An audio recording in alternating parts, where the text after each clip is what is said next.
رب زدنی علما۔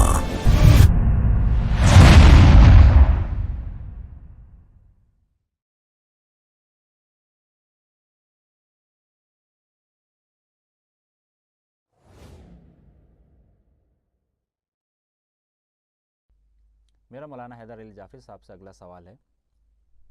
کہ کیونکہ یہ عشرہ انقلاب اسلامی کی سالگرہ کا عشرہ بھی ہے، لہٰذا ہم چاہیں گے کہ آپ انقلاب اسلامی کی برکات کی طرف کچھ اشارہ کریں،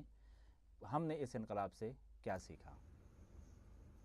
جی بالکل، یہ ایام فروری کے ایام جو کہ ایران کے اندر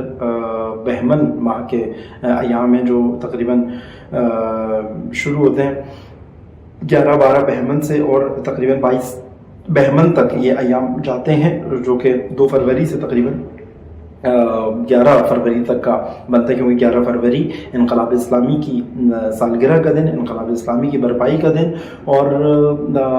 وجہ ہے یہ کہنا کہ واقعاً وہ انقلاب اور وہ نظام اور وہ حکومت کہ جس کا حتیٰ انبیاء جس حکومت کے لیے آرزو کر رہے تھے، انبیاء جس نظام کے لیے محنت و زحمت کرتے تھے کہ کسی طریقے سے دین حکومت کی سطح کا پر آ جائے، دین کو حاکمیت نصیب ہو جائے، کیونکہ جو کہ دین کی بنیاد اور مرکز ہے کہ کسی طرح امامت اور ولایت اپنے مراحل کو طے کرتے ہوئے حاکمیت کے مرحلے کے اندر آ جائے اور انسانیت کی نجات کا باعث بنے۔ انقلاب اسلامی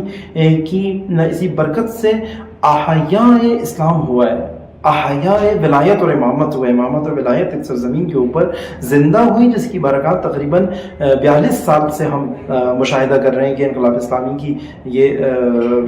ہم دیکھ رہے ہیں کہ 40-42 سال سے، اور تناور درخت اور پرقدرت اور مقتدر اور پوری دنیا کے اندر امام زمانہ کی تشریف آوری کے لیے جو زمینہ فراہم کرنے کا باعث بنا، اس کے عالمی اثرات ہم دیکھ رہے ہیں کہ یہ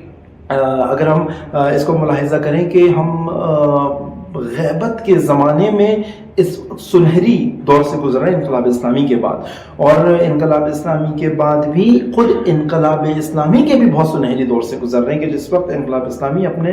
ثمر دینے کے اندر بھرپور ہے، نہ فقط سرزمین ایران کے اندر، چونکہ انقلاب کا تعلق امت اسلامی سے ہے،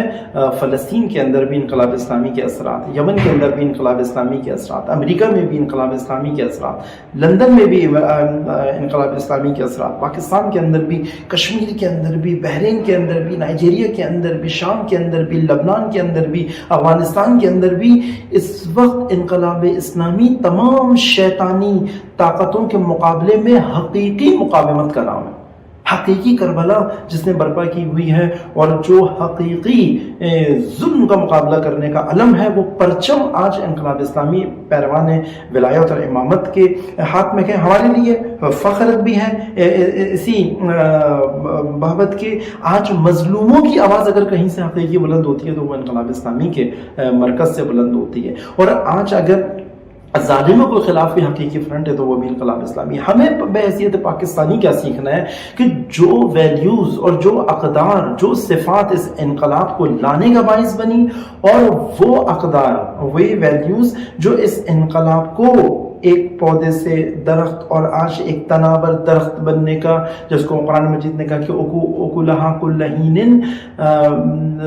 شجرۃ طیبۃ، اب وہ یہ شجرہ طیبہ جو کچھ اس طریقے سے تناور بنا، وہ کیا تھا پیچھے؟ وہ 4-5 وہ خصوصیات تھیں کہ جو قوم بھی ان خصوصیات سے، ان خصوصیات کے ہمراہ ہوگی، ان خصوصیات کو اپنے اندر انفرادی اور اجتماعی سطح کے اوپر لے کر آئے گی، فردی طور پر منقلب ہوگا، جیسے امام خمینی کی شخصیت منقلب ہوئی، اور ایک انقلاب، ایک دل کے اندر انقلاب آئے گا، وہ انقلاب صادر ہوگا اپنے معاشرے کے اندر، پورے عالم، اور پھر زمینہ بنے گا اس جہانی انقلاب کو، اس مہدوی انقلاب کا، جو پوری دنیا کے اندر عدل و انصاف کا انقلاب کہلائے گا۔ یعنی اخلاص کی خصوصیت اس انقلاب کا محور تھی، معنویت اس انقلاب کا محور تھی، خدا کے ساتھ رابطہ، خدا کے وعدوں کے اوپر یقین، خدا کے وعدوں کو عملی طور پہ اس انقلاب نے اپنی آنکھوں سے دیکھا، خدا کے ساتھ وہ حسن ظن اور وہ اوج اعتماد بے قدرت الہی، یعنی قدرت الہی کے اوپر اپنی طاقت پہ بھروسہ نہ کرنا بلکہ الہی طاقت کے اوپر بھروسہ کرتے ہوئے میدان کے اندر آ جانا اور اپنے ذمہ داریوں کو ادا کرنا، میدان کے اندر رہنا، یہ وہ خصوصیات تھیں، بصیرت کے ساتھ، معرفت کے ساتھ اعلیٰ دینی شعور، اس کے ساتھ ساتھ ٹیکنالوجی بھی انقلاب کے ساتھ شامل ہوتی چلی گئی، اور آگے علمی پیش رفت بھی ہم دیکھ رہے ہیں، جو سیکولر علوم کے اندر اور سائنسز کے اندر جو ترقی اس وقت، مائکرو بایولوجی کے اندر جو ترقی ہے، میزائل ٹیکنالوجی کے اندر جو ترقی ہے، یا نیوکلیئر ٹیکنالوجی کے اندر جو ترقی ہے، یا حتیٰ میڈیا کے اندر، حتیٰ سائبر اسپیس کے اندر، اور حتیٰ جو اس وقت ابھی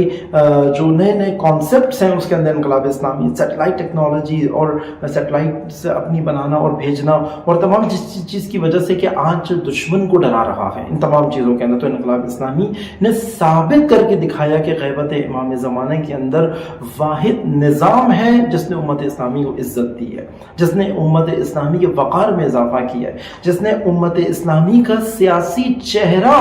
پوری دنیا کو بتایا کہ اور تسلیم کروائی ہے اپنی طاقت، اپنی قدرت اور